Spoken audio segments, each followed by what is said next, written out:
Hello friends, मैं आजाद sir आपका अपना यूट्यूब चैनल आर्ट्स बाय आजाद सर में स्वागत है। जैसा कि दोस्तों आप जानते हैं, लगातार हम आपके लिए काम करते आ रहे हैं। आज हम हिस्ट्री के सेकंड बुक के पहला चैप्टर जो आपका आ रहा है, जिसका नाम है यात्रियों के नजरिए। आज हम इसी यात्रियों के नजरिए से आपके लिए बहुत ही ज्यादा महत्वपूर्ण 26 क्वेश्चन लेकर के आए हैं। अगर आप इस 26 क्वेश्चन को बहुत अच्छे से ध्यान से समझ करके देख लेते हैं तो इससे जो क्वेश्चन बनेगा वो इससे बाहर नहीं जाएगा। तो दोस्तों चलिए, आज हम लोग सेकंड बुक का 5वां चैप्टर जो है, जिसका नाम यात्रियों के नजरिया है, इसके बारे में हम बात करते हैं। थोड़ा सा मैं पहले इस चैप्टर के बारे में आपको इंट्रोड्यूस कराता हूं। देखिए, इसमें आपको 10वीं शताब्दी ईस्वी से लेकर के 17वीं शताब्दी के बीच में पढ़ना है। कहां से कहां तक? 10 से लेकर के 17वीं शताब्दी के बारे में पढ़ना है। और इस दौरान हम तो कुल मिला करके 3 यात्रियों की बात करते हैं। इस दौरान भारत में 3 यात्री आए। सबसे पहले 11वीं शताब्दी में एक यात्री आया जिसका नाम था अल बरूनी, जिसने एक किताब लिखा किताबुल हिंद, जिससे कि हमें उस समय की जानकारी आज प्राप्त होती है। ठीक है, महमूद गजनवी के साथ आया था, किताबुल हिंद लिखा था, जो अरबी भाषा में था। भारत की महत्वपूर्ण किताबों में से एक मानी जाती है। दूसरा व्यक्ति एक 14वीं शताब्दी में आया था, जिसका नाम इब्न बतूता था। भारत में उस समय मोहम्मद बिन तुगलक का शासन था और उसी के समय में 1333 ईस्वी में भारत में एक यात्री आया जिसे हम इब्न बतूता कहते हैं। ये मूल रूप से अफ्रीका में एक मोरक्को नाम का जगह था, उसी मोरक्को नामक देश से आया था। और उसी देश में तंजियर नाम का एक स्थान था, जहां पर एक शिक्षित परिवार के घर में इसका जन्म हुआ था। इसे विश्व यात्री के नाम से भी हम जानते हैं, क्योंकि यह पढ़ने के ज्यादा घूमने पे विश्वास रखता था। घूम करके उस ज्ञान को हासिल करना चाहता था और लगभग बहुत सारे देशों में ये घूम चुका था, इसीलिए इसको एक विश्व यात्री के नाम से जानते हैं। भारत में भी ये आया और भारत में रहा भी, और मोहम्मद बिन तुगलक के समय में रह करके काजी के पद पे रहते हुए भारत में काम भी किया और एक किताब भी लिखा जिसे हम रिहाला कहते हैं। उसके बाद एक तीसरा यात्री इसमें हम पढ़ते हैं, जो 17वीं शताब्दी में आया था, जो फ्रांस का यानी यूरोप में फ्रांस का रहने वाला था, जिसका नाम ही था फ्रांसवा बर्नियर। वो व्यक्ति जो आया यहाँ पर भारत में औरंगजेब के समय में, शाहजहां के समय में रहा और साथ ही साथ यहाँ के विवरण के बारे में लिखा। जिस किताब में लिखा उसे the travel of Mughal empire के नाम से जानते हैं। यही 3 किताब, यही 3 यात्री के बारे में हम पूरा इस चैप्टर के बारे में अध्ययन करते हैं।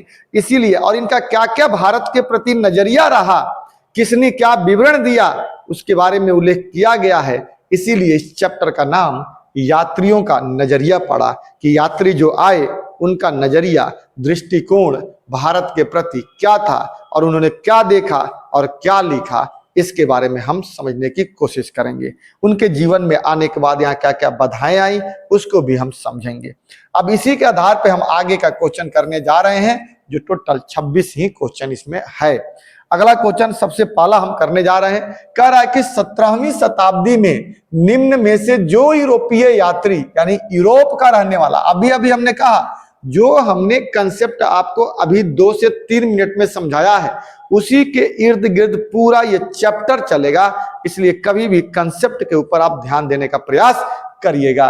कह रहा है कि 17वीं शताब्दी में, मैंने भी कहा ना कि एक यात्री 11वीं शताब्दी में, दूसरा यात्री 14वीं शताब्दी में और तीसरा यात्री 17वीं शताब्दी में आया था। एक तो कहाँ का रहने वाला था? मध्य एशिया का रहने वाला था, एक अफ्रीका में मोरक्को का रहने वाला था और एक यूरोप में फ्रांस का रहने वाला था। ठीक है, तो कह रहा है कि 17वीं शताब्दी में निम्न में से जो यूरोपीय यात्री भारतीय उपमहाद्वीप में आया था वह कौन था? तो निश्चित तौर पे जो आया था उसका नाम क्या था? फ्रांसवा बर्नियर था। क्या नाम था? फ्रांसवा बर्नियर था, जो भारत में 17वीं शताब्दी में आया था। अगला क्वेश्चन कह रहा है, रिहाला के अनुसार उपमहाद्वीप का सबसे बड़ा शहर कौन सा था? अब देखिए, सबसे पहले तो हमें रिहाला समझना पड़ेगा।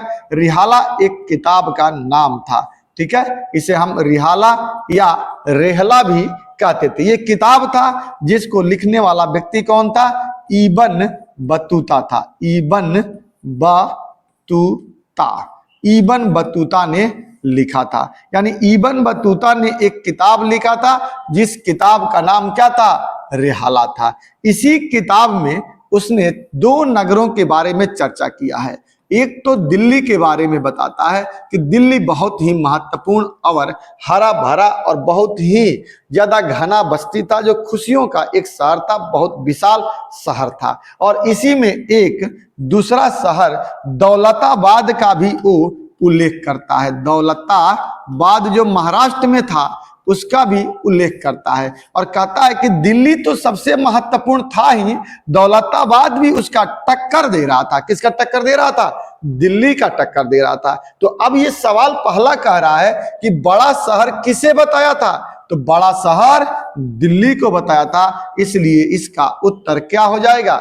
दिल्ली हो जाएगा। इब्न बतूता भारत में लगभग 1333 ईस्वी में भारत में आया हुआ था। इस समय मोहम्मद बिन तुगलक, जिसे हम एमबीटी के नाम से जानते हैं, इसी का शासन था। और एमबीटी ने अपने यहाँ इसे न्यायाधीश अर्थात काजी के पद पर इसे नियुक्त किया था। किसके पद पर? काजी के पद पर। हालांकि इस पद पे रहते हुए एक बार दोनों राजा और इसके बीच में कंफ्यूजन पैदा हुआ था, जिसके बाद मोहम्मद बिन तुगलक ने इसे कारागार में भी डाल दिया था। और बाद में जब कंफ्यूजन दूर हुआ तो उसे बाहर निकाला और फिर 1342 ईस्वी में इसे हिंदुस्तान से अपना दूत बनाकर चाइना भी भेजा था। ठीक है, तो निश्चित तौर पे आपको इब्न बतूता के बारे में एक कंसेप्ट मोटा मोटी क्लियर हो गया होगा। ये कहाँ का रहने वाला था? तो यह अफ्रीका का रहने वाला था। अफ्रीका में एक देश था जिस देश का नाम क्या था? मोरक्को था। मोरक्को का रहने वाला था। और इसी मोरक्को में एक शहर था जिसका नाम तंजीर था। यहीं पर एक शिक्षित परिवार में इसका जन्म हुआ था। आगे क्वेश्चन कह रहा है क्या? अगला क्वेश्चन कह रहा है कि 10वीं से लेकर 17वीं, अभी हमने कहा था कि 10वीं से लेकर 17वीं शताब्दी के बीच में बहुत सारे यात्री आए, जिसमें से 3 यात्री सबसे महत्वपूर्ण थे। 17वीं सदी के बीच लोग निम्न उद्देश्यों से प्रेरित होकर यात्राएं करते थे। किससे प्रेरित होकर के 10वीं से लेकर 17वीं शताब्दी के बीच में लोग यात्राएं क्यों करते थे? क्या ऐसी जरूरत पड़ती थी कि लोग यात्रा करते थे, एक जगह से दूसरे जगह जाते थे? तो इसमें पहला कह रहा है कि कार्य की तलाश में एक स्थान से दूसरे स्थान से जाते थे। बिल्कुल बात सही है। आज भी लोग कार्य की तलाश में एक स्थान से दूसरे स्थान जाते हैं।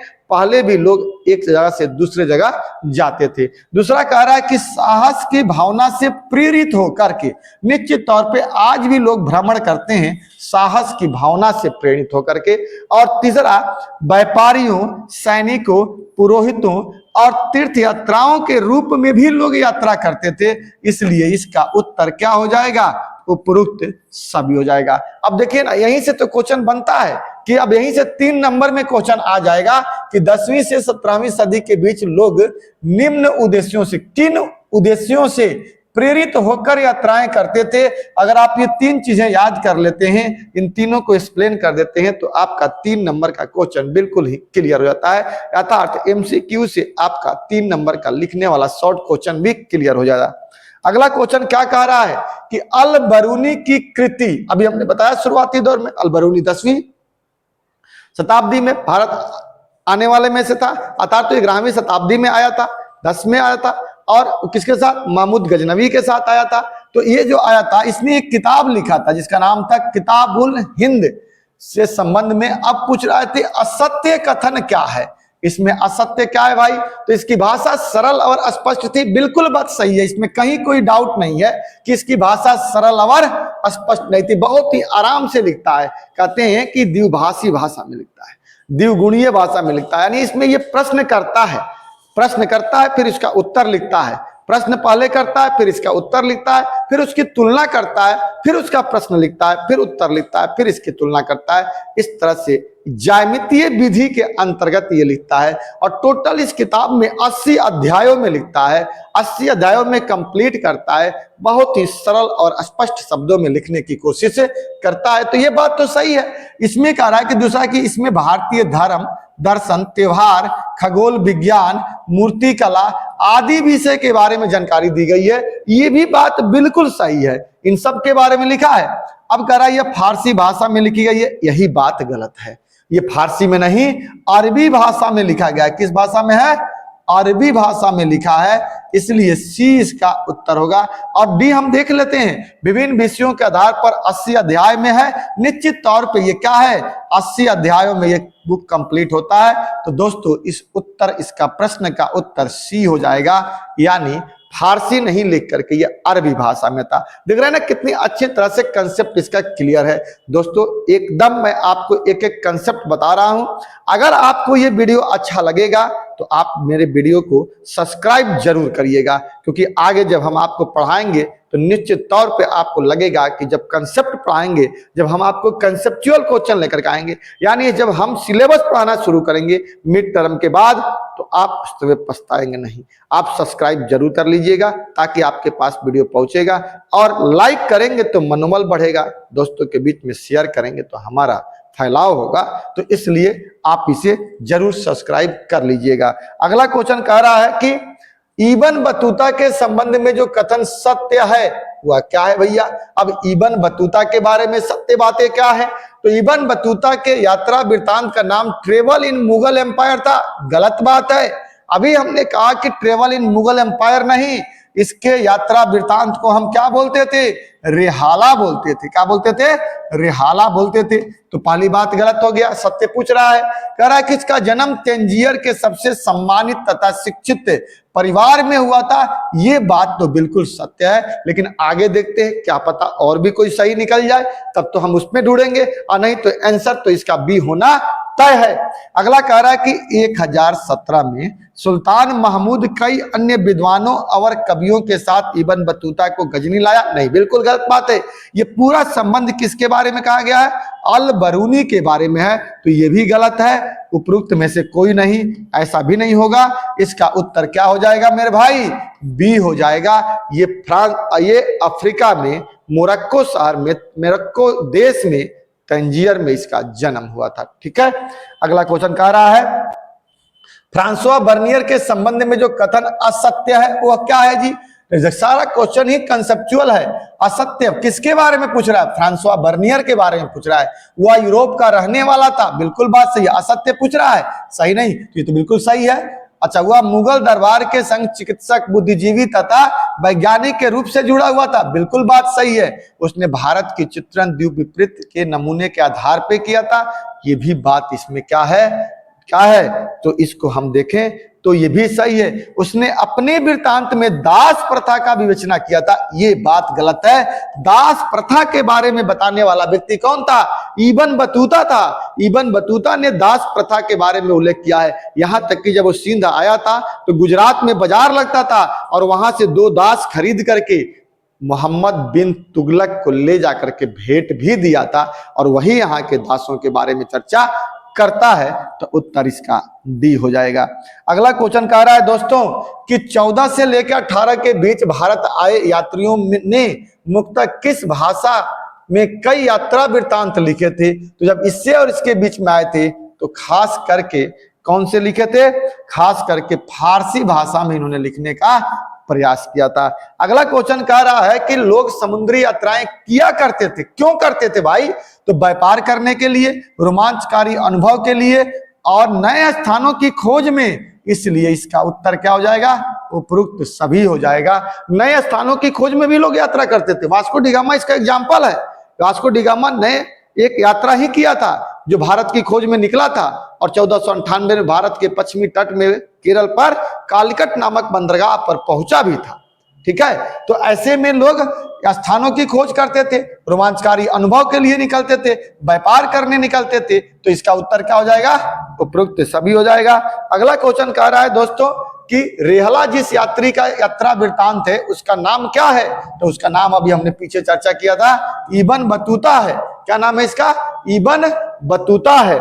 अगला क्वेश्चन क्या कह रहा है कि तहकीकात हिंद, इसी को हम क्या कहते थे, ये किताब किसका है, अल बरूनी द्वारा लिखे गए किताबुल हिंद का ही दूसरा नाम तहकीकात हिंद कहा जाता है। ये किसका यात्रा वृत्तांत था, तो ये अल बरूनी का यात्रा वृत्तांत था, जो किस भाषा में लिखा गया था, अरबी भाषा में लिखा गया था। 80 अध्याय में कंप्लीट किया गया था और ज्यामितीय विधि के तहत लिखा गया था। अगला क्वेश्चन कह रहा है कि इब्न बतूता की भारत यात्रा को जिस शताब्दी से संबंधित माना जाता है वह कौन सा था, 14वीं शताब्दी। देखिए शताब्दी हमेशा 100 साल आगे चलता है, भारत में ये 1333 ईस्वी में पहुंचता है, अर्थात 100 साल आगे 14वीं हो जाएगा और 13वीं माना जाएगा, इसलिए 14वीं शताब्दी में भारत आता है। अगला क्वेश्चन कह रहा है कि इब्न बतूता के अनुसार उसे मुल्तान से दिल्ली की यात्रा जितने दिन लगे थे उनकी संख्या कितनी थी, तो 40 दिन में ये कंप्लीट किया था। कितने दिनों में, तो 40 दिनों में ये पूरी तरह से कंप्लीट करके पहुंचा था।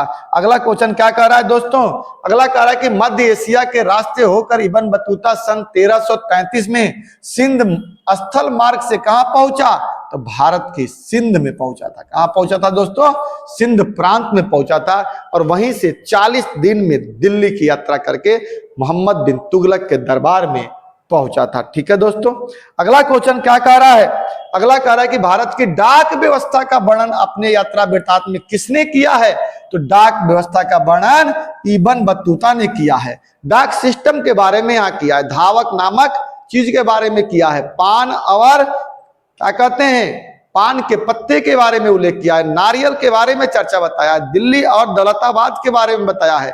इन सब के बारे में चर्चा करने वाला व्यक्ति जो था उसी का नाम इब्न बतूता था और इसने अपनी किताब रिहाला में किया है। अब कह रहा है मॉन्टेस्क्यू नामक फ्रांसीसी दार्शनिक ने किस यात्री के विवरण के आधार पर प्राच्य निरंकुशतावाद के सिद्धांत को प्रादित किया, तो उत्तर हो जाएगा बर्नियर। क्या उत्तर हो जाएगा दोस्तों, इसका उत्तर हो जाएगा बर्नियर, यानी फ्रांसवा बर्नियर के आधार पर ही इसने इस बात को लिखने की कोशिश किया था। अगला क्वेश्चन कह रहा है कि अपनी आंखों के सामने सती प्रथा का दुख देखकर कौन विदेशी यात्री मूर्छित हो गया था, यानी वो क्या हो गया था, गिर गया था। तो इब्न बतूता ने किसके देख करके, तो यहाँ पे सती प्रथा को देखा था, सिंध में ही देखा था कि एक लड़की थी जिसे जबरदस्ती चिता पर बैठा करके जलाने का प्रयास किया जा रहा था, जिसका पति मर गया था। इसकी एवज में उसे भी चिता पर जलाकर मारने की प्रथा थी हमें, जिसे हम सती प्रथा कहते थे। अगला क्वेश्चन कह रहा है कि मोहम्मद बिन तुगलक ने दिल्ली के काजी नियुक्त किसे किया था, तो इब्न बतूता को काजी नियुक्त किया था, जो मैंने पहले भी आपसे चर्चा कर रखा है। अगला क्वेश्चन कह रहा है कि फ्रांसवा बर्नियर जिस देश से भारत आया था उसका नाम क्या था, तो फ्रांसवा बर्नियर फ्रांस का रहने वाला था, फ्रांस से आया था और फ्रांस की तुलना में भारत को यह निम्न बताता था। ठीक है, अल बरूनी भारत में जिस शताब्दी में आया था वह शताब्दी कौन सी थी, तो 11वीं शताब्दी में आया था। कब आया था, 11वीं शताब्दी में भारत की यात्रा किया था। किस विदेशी यात्री ने पुराणों का अध्ययन किया, तो अल बरूनी ने ही हमारे यहाँ पुराणों का अध्ययन किया था, वेद का अध्ययन किया था, नक्षत्र विज्ञान का अध्ययन किया था, बहुत सारी किताबों का अध्ययन किया था। क्योंकि जब वो भारत में आया था तो अरबी जानता था, अन्य भाषाओं को जानता था, संस्कृत नहीं जानता था, और भारत में आने के बाद उसे एक अवरोध के रूप में भाषा मिला, जो भाषा के वजह से उसे बड़ी कठिनाई हुई। भारत में रह करके उसने संस्कृत भाषा सीखा और सीखने के बाद भारत के वेदों को पढ़ा, भारत के पुराणों को पढ़ा, भारत के बहुत सारे किताबों को पढ़ करके यहाँ के बारे में जाना, और तब यहाँ के समाज की तुलना भारत के समाज से किया और यहाँ के समाज के बारे में बहुत कुछ उसने बताने का प्रयास किया। अगला क्वेश्चन कह रहा है कि अल बरूनी किस भाषा का जानकार नहीं था, अल बरूनी यूनानी भाषा का जानकार नहीं था, वो यूनानी भाषा नहीं जानता था लेकिन समझ जरूर जाता था। इतना याद रखिएगा, समझता जरूर था, संस्कृत भी नहीं जानता था लेकिन संस्कृत हिंदुस्तान में आकर के सीख लिया था, लेकिन यूनानी भाषा वो सीखा नहीं था लेकिन समझ जाता था। अगला क्वेश्चन क्या कह रहा है, अल बरूनी किसके साथ भारत आया था, तो अल बरूनी महमूद गजनवी के साथ भारत आया था। ये तो पहले ही हमने कहा था, महमूद गजनवी के साथ भारत आया था। अगला क्वेश्चन कह रहा है कि भारतीय अध्ययन संबंधी बाधाओं का वर्णन किस विदेशी यात्री ने किया है? अल बरूनी ने ही तो किया है कि अल बरूनी जब भारत आया था तो इसे 3 बाधाओं का सामना करना पड़ा था। 3 बाधाएं थी, जिसमें से पहली भाषा थी। इसकी भाषा को भी बहुत इसे कठिनाई से झेलना पड़ा था। अगला क्वेश्चन कह रहा है क्या इब्न बतूता किस देश का निवासी था? तो इब्न बतूता मोरक्को का रहने वाला था। कहां का रहने वाला था भैया? मोरक्को का रहने वाला था, जो अफ्रीका में पड़ता है। इब्न बतूता ने अपनी यात्रा का विवरण किस भाषा में लिखा है? तो इब्न बतूता ने अपनी यात्रा का विवरण अरबी भाषा में लिखा है। किस भाषा में लिखा है जी? तो इसने अपनी यात्रा का विवरण अरबी भाषा में लिखा है। ठीक है, अगला क्वेश्चन कह रहा है दोस्तों, दिल्ली से दौलताबाद किस शासक ने अपनी राजधानी परिवर्तित किया था? यानी दिल्ली से दौलताबाद कौन लेकर गया था? तो दिल्ली से दौलताबाद राजधानी को परिवर्तित करने वाला व्यक्ति कौन था? मोहम्मद बिन तुगलक था, जिसे हम MBT के नाम से भी जानते हैं। भारत में तुगलक वंश शासन करता था। तुगलक वंश का ही एक शासक था जिसका नाम था क्या? मोहम्मद बिन तुगलक था। इस प्रकार दोस्तों आज हमने आपको इस चैप्टर से रिलेटेड टोटल 25 क्वेश्चन का अध्ययन किया। 25 क्वेश्चन हमने आपने बताया, टोटल मिलाकर 26 क्वेश्चन था, जो आपके लिए सबसे ज्यादा ही क्या था? महत्वपूर्ण था। अगर आप इसे ध्यान से देखते हैं, समझते हैं और अच्छे से बना लेते हैं तो इस चैप्टर से जो क्वेश्चन आएगा वो आपका निश्चित तौर पे बन जाएगा। और हमने बहुत सारे कंसेप्ट भी समझा दिया है। दोस्तों अगर वीडियो अच्छा लगे तो आप इसे सब्सक्राइब जरूर करिएगा, लाइक करिएगा और दोस्तों के बीच में शेयर जरूर करिएगा। जय हिंद, जय भारत।